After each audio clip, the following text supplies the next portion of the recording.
objetivo desse vídeo é falarmos um pouco sobre as matrizes de projeção do processo de renderização no algoritmo de Z-Buffer, ou, como também é dito no OpenGL Rendering Pipeline.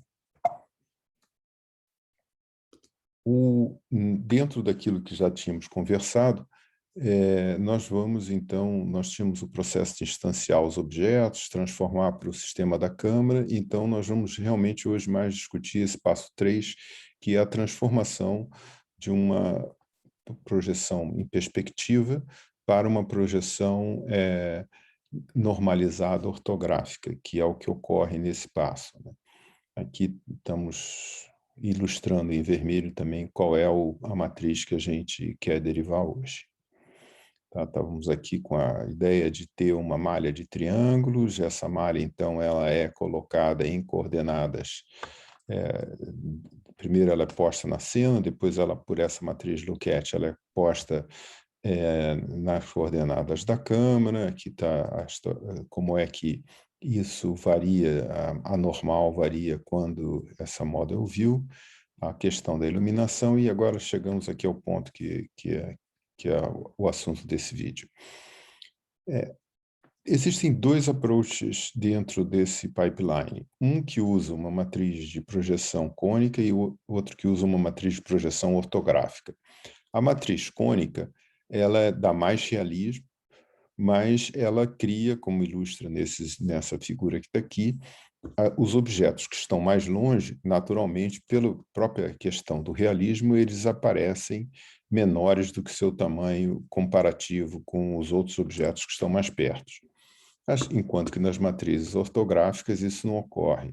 Na projeção ortográfica isso não ocorre. Então, na engenharia, quando você usa plantas, que você quer comunicar medidas, ou até mesmo em alguns exames médicos, onde o tamanho do objeto que está sendo visto é muito importante, você opta por essas projeções ortográficas. Quando a gente trabalha mais com o que a gente está fazendo agora, que é buscar fotorrealismo na imagem, a projeção cônica é a mais utilizada.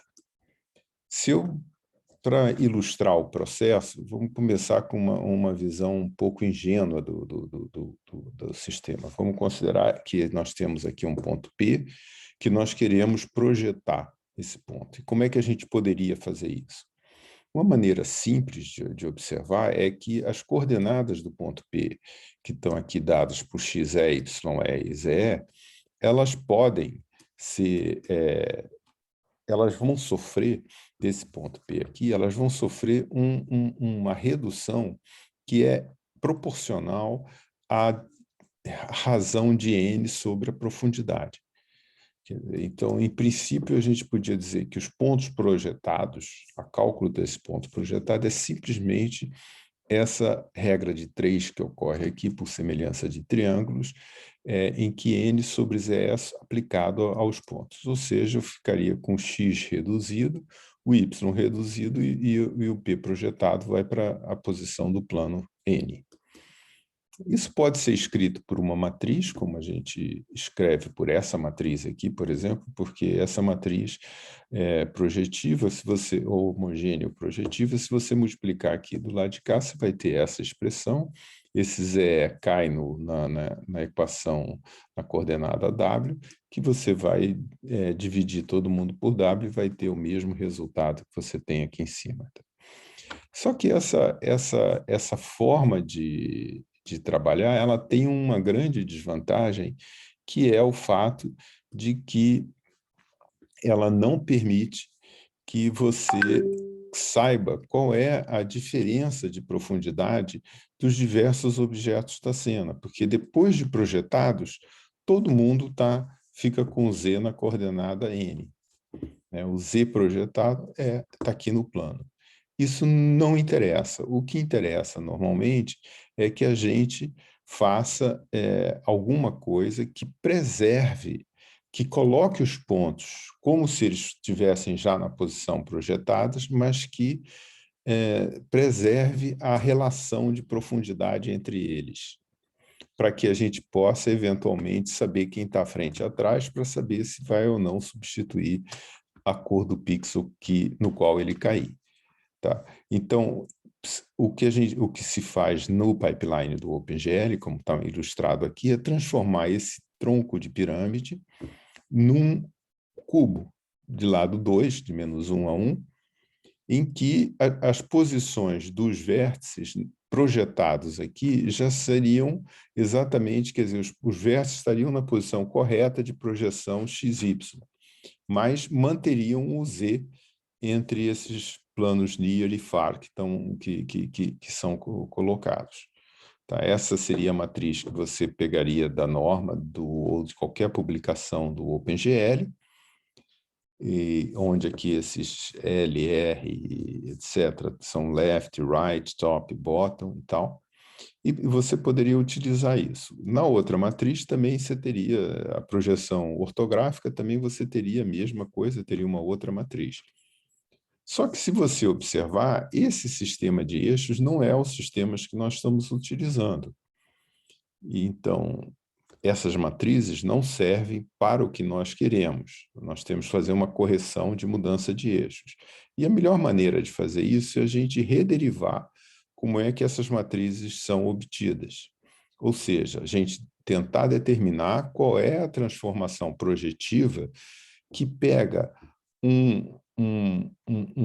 aquele tronco de pirâmide e transforma num cubo, de tal forma que as coisas que estão dentro daquele tronco de pirâmide, por exemplo, esse galpão que está aqui, a face de trás do galpão, quando projetada, ela é menor do que a face da frente. Então, nessa transformação, o galpão vai ficar deformado, que as partes mais distantes vão ficando menores, de tal forma que, para projetá-lo, basta que você use exatamente as coordenadas x, y dele. Só ignora. Para trazer para cá, é só ignorar a dimensão z. É uma projeção ortográfica, que é perpendicular ao plano de projeção, que seria aqui esse plano Near. Então, como é que eu vou derivar essa matriz? Para derivar essa matriz, eu vou considerar uma transformação, onde eu tenho uma matriz que é a minha incógnita e vou aplicar restrições que essa transformação tem que sofrer. Qual é a restrição? Eu vou pegar esse tronco de pirâmide, que está aqui com os vértices 1, 2, 3, 4, 5, 6, 7, 8, e transformar inicialmente num tronco, num paralelepípedo, que seria esse aqui, né? E onde os pontos 1, 2, 3, 4 não saem e os pontos 5, 6, 7 e 8 são reduzidos para caber. Ou seja, aqui está, só para chamar a atenção, o plano Near, aqui está o plano Far. Esses planos não saem do lugar. Quer dizer, as condições explícitas seriam o seguinte: eu vou pegar a origem, que seria esse ponto que está aqui, que é o centro de projeção, vou jogar ela para o infinito na direção negativa de Z. Isso é uma das coisas que eu vou fazer. Vou dizer que todos os pontos que estão no plano Near permanecem no plano Near sempre.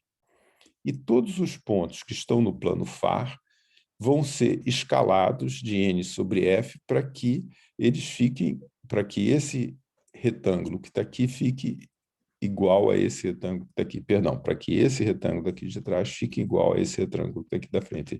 Eu vou escalar esse retângulo grandão para ele ficar igual da frente daqui.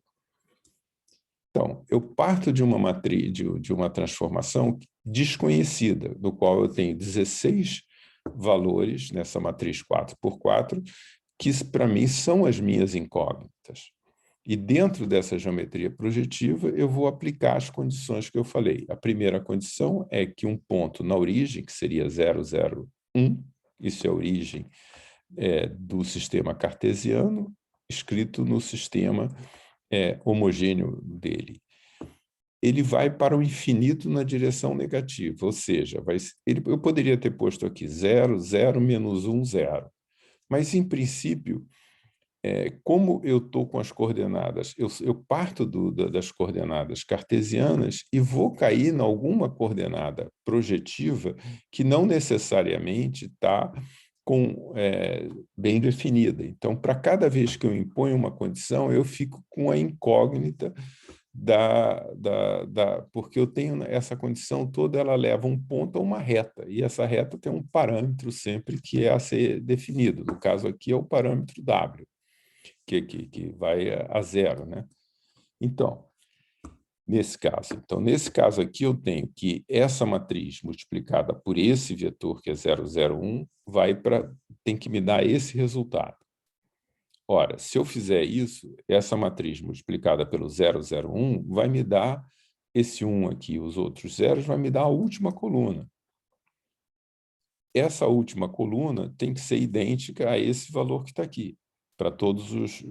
Então, nesse caso, para que isso seja verdade, eu vou ter que ter aqui o M03 igual a 0, o M13 igual a 0. Essa vai ser minha última coluna da matriz. Eu vou ficar com a matriz, já decidi, achei 4 valores do que eu precisava. A próxima condição seria dizer que todos os pontos que estão no plano NIR, x, y, n, porque ele está no plano NIR, 1, ficam no plano NIR, mas a menos daquela questão de que eu estou numa coisa projetiva, ou seja, eles vão ficar em algum ponto, mas seria beta x, beta y, beta n, beta. Beta, quando eu dividir tudo por beta, eu vou cair de volta para cá. Tá certo, prof? Então, mas isso vale, não é para um ponto qualquer do plano, vale para qualquer um dos pontos, aquele 1, 2, 3, 4, por exemplo, todos eles valem, mas vale para qualquer x e qualquer y que estão naquele plano. Então, eu vou aplicar isso de novo, fazendo a multiplicação, aplicando a transformação para esse ponto, e se você fizer isso, você obtém essa expressão que está aqui. E essa expressão eu até reforcei aqui, colocando 3, uma identidade entre eles, porque isso é válido para todos os valores de x. Não é uma coisa de que essa equação aqui eu vou achar quem é x, quem é y, não. Isso tem que valer para qualquer y, tem que valer para qualquer x. Então, na realidade, isso é uma identidade de polinômio. Beta x é igual a M00x, e esses dois termos têm que ser zero. Então, quando eu faço esse raciocínio aqui em todas essas linhas, eu acabo derivando, é um exercício só de álgebra, que essa matriz aqui passa a ter essa forma que está aqui escrita aqui embaixo. Quer dizer, eu vou para cada um deles fazer essa aplicação. Então, agora eu tinha um alfa, que era uma incógnita que eu criei ao aplicar a primeira condição, tem um beta, que é uma segunda incógnita que eu apliquei a segunda condição, e aqui eu tenho a minha matriz já mais avançada. A outra condição que eu ainda preciso colocar é que os pontos do plano FAR permanecem no ponto FAR, no plano FAR, mas são escalados dessa razão n sobre f. Se eu colocar que eles são escalados dessa razão n sobre f, então eu venho aqui de novo, pego aquela minha última matriz, aplico sobre todos os pontos, para qualquer x, y tem que dar essa resposta. Isso vai me dar uma identidade que é essa identidade que está aqui. É uma identidade que dessa identidade eu vou tirar que beta é igual a gama n sobre f e que alfa é igual a gama n. Vocês podem também fazer essa derivação na mão. É só um pouco de álgebra. Então, eu acabo com isso tirando as minhas incógnitas alfa e beta da questão e ficando só com uma incógnita gama. E aqui eu tenho a minha matriz que está com um pequeno erro aqui, porque o zero está fora do lugar. Então, vamos voltar aqui, a matriz está correta nessa outra posição aqui. Então, eu tenho essa matriz que tem essa expressão para qualquer gama. Eu não vou achar um gama. Por quê? Porque isso aqui é uma transformação homogênea. Nas transformações homogêneas, eu tenho essa liberdade de multiplicar ela por um escalar qualquer. Eu posso multiplicar uma matriz que faz uma transformação por um certo valor escalar, e ela vai continuar sendo a mesma transformação geométrica. Por quê? Porque quando eu calcular qual é a posição em x, eu vou multiplicar a primeira linha pelo vetor e depois vou dividir pelo produto da última linha, que é o w, pelo vetor. Então, como eu estou multiplicando tanto na primeira quanto na última linha, a posição não muda. Então, em função disso, eu posso escolher um gama qualquer, e eu escolho um gama conveniente só para tirar esse denominador daqui. E acabo com essa matriz de projeção ou de homografia que consegue transformar um tronco de pirâmide num paralelepípedo, na realidade, de lados ortogonais, de faces ortogonais entre si. Essa matriz é que está no lugar daquela que eu falei de uma forma ingênua que a gente tinha determinado. Percebe que a última linha é igual, a primeira e segunda linha são iguais, a diferença está na linha que calcula Z, que ao invés de ficar projetado, ele vai sofrer uma outra transformação, que depois eu ainda vou mostrar mais adiante, é uma transformação que preserva a ordem. Ela vai preservar o fato de que um fragmento que na cena estiver mais num Z maior do que o outro, depois de passar por essa transformação, isso vai continuar sendo verdade. Isso vai ter. Então, eu teria terminado aí, mas na prática não é isso. Quer dizer, o pipeline do OpenGL, ele meio que faz com que, ele quer fazer com que essa questão fique em torno, seja normalizada ou seja, ele não quer trabalhar com uma coisa que aqui seria esquerda, direita, topo, base, near e far, próximo e distante. Ele quer trabalhar com esse sistema de eixos aqui no centro, para começar, e depois com isso normalizado. Então, vamos fazer o primeiro passo. Esse ponto mínimo, então, tinha essas coordenadas esquerda, left, top, no caso, porque nosso y é para baixo, near, left, top, near. São as coordenadas cartesianas desse ponto aqui, que escrito em coordenadas homogêneas está aqui. E esse outro seria right, bottom e far, que seria aqui. Tá, então, eu quero ficar no meio. No meio é o ponto que é a média desses dois. Seria right mais left, bottom mais top, near mais far sobre 2. Então, eu quero transladar esse ponto para a origem. Então, eu vou fazer essa matriz que está aqui, que é a matriz de translação, colocando esses caras aqui, a translação aqui, que é essa translação de menos esses valores que estão aí. Quando eu faço isso, então, esses pontos aqui agora, esse ponto vira o 0, 0, e esse ponto que era left, top, near, far, passa a ficar metade dos lados. Cada lado é right menos left, bottom menos top, far menos near. Sobre 2, eu vou ter eles negativos e positivos. A outra transformação, obviamente, vai ser transformar esses pontos no tal cubo de menos 1 a 1.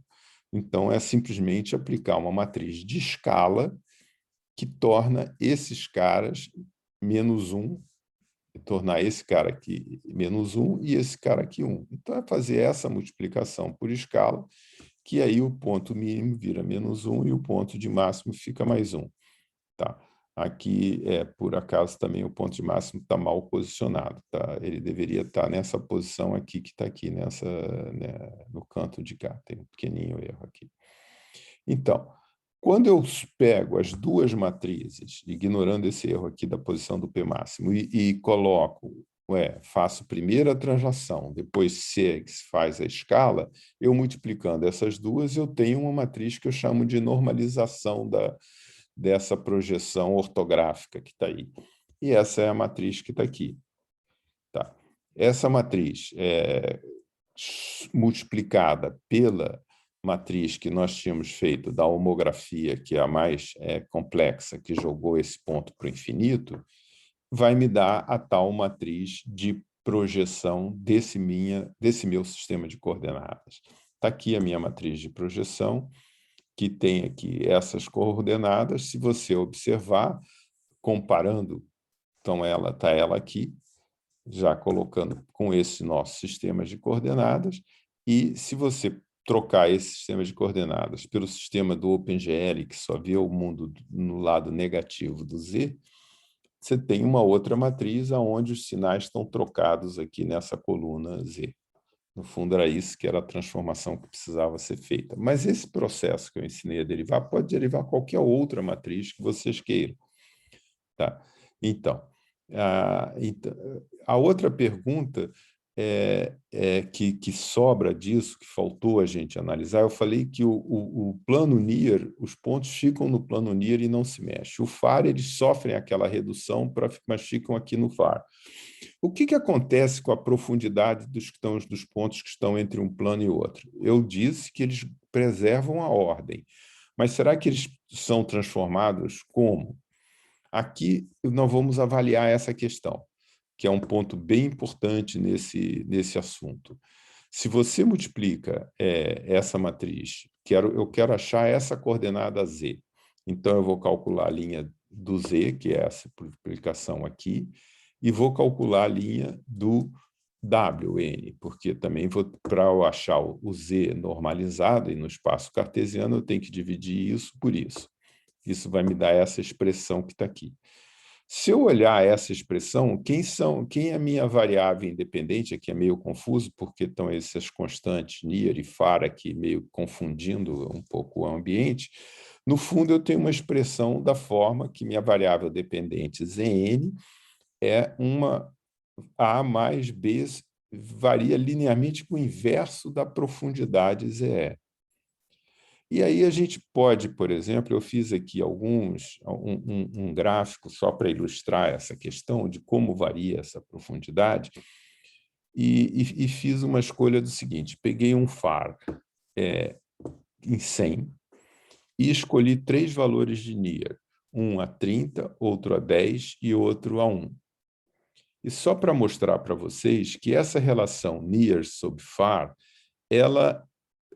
quando ela é muito alta, ou muito pequena, quer dizer, NIR sobre FAR se aproxima de zero, essa curva fica muito não linear. Quer dizer, os pontos vão tendo, as profundidades deles aqui vão sofrendo uma deformação desse processo.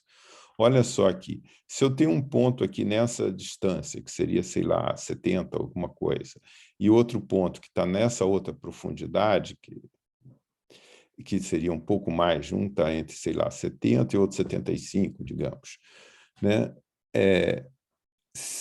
Esses pontos vão ter agora eles projetados aqui, você vê que nesse espaço Zn, ele ficou, se ele está nessa curva aqui, que é uma curva azul, ela vai, do n igual a 30, ele continua tendo uma diferença de profundidade bastante significativa.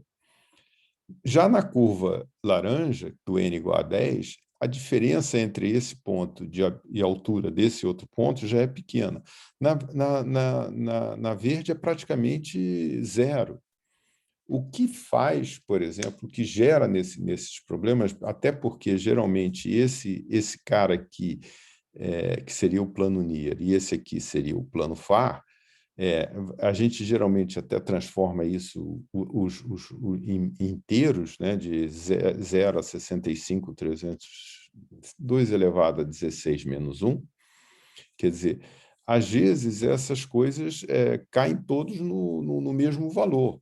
Então, primeira preocupação é que quando você escolhe um plano NIR muito próximo da câmera e um plano FAR muito distante, você deforma muito esse ambiente, essa profundidade.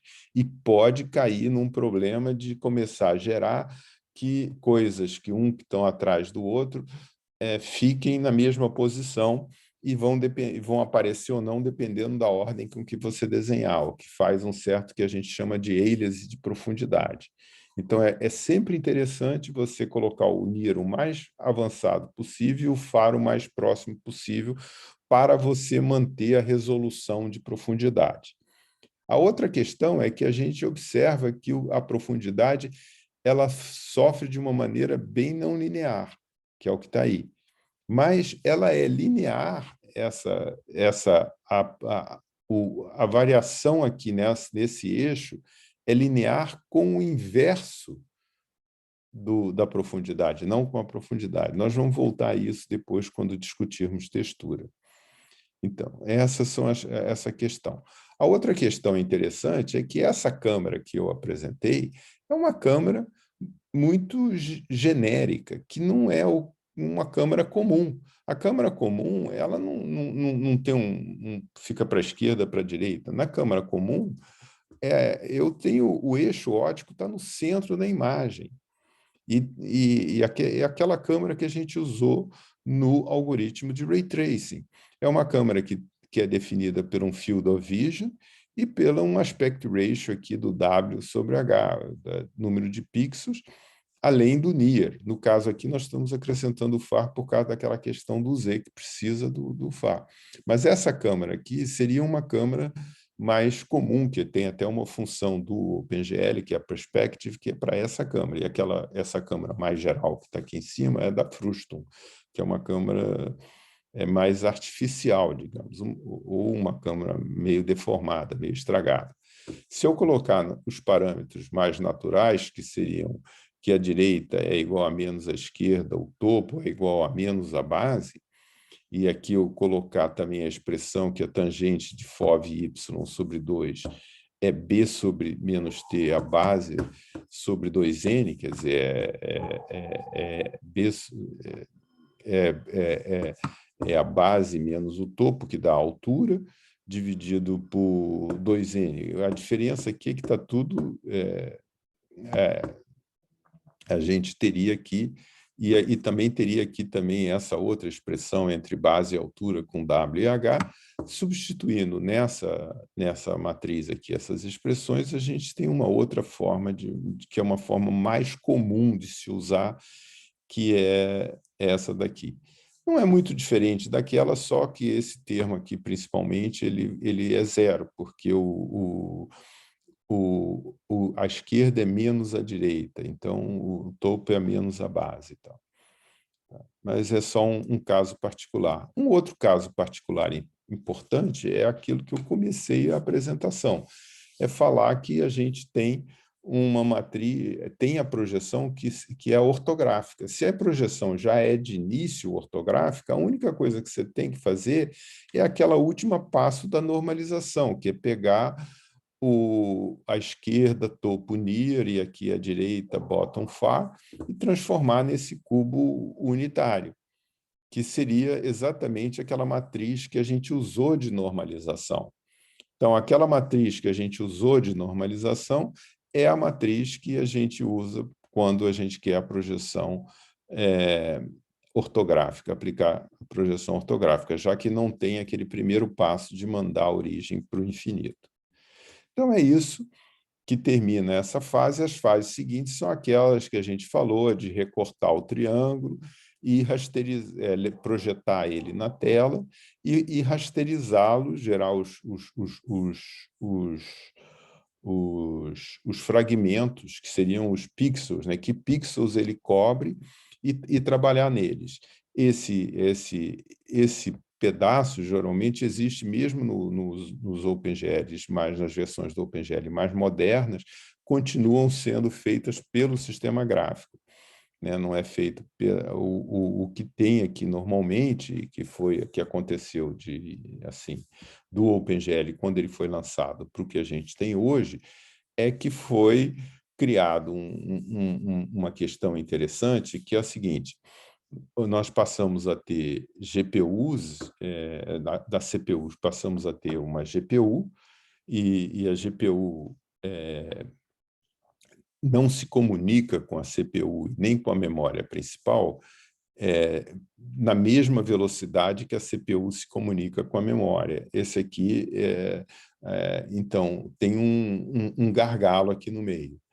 E esse gargalo já foi suavizado aí, colocando cache na CPU, colocando uma memória na placa gráfica para guardar os arquivos e tal, mas mudou-se o pipeline para colocar um pipeline onde você passou a ter programas, shaders, que você carrega, você passou a carregar a placa gráfica nessa memória VRAM, com as descrições das primitivas, com texturas e etc., e colocou os programas, parte dos programas, que são os programas, principalmente os de vértices e os queries de fragmento, podendo ser feitos pela pessoa que está programando no OpenGL. Tá, mas é isso, mas hoje a aula, quer dizer, o vídeo de hoje era essencialmente esse vídeo sobre projeções. Espero que vocês tenham gostado. Obrigado.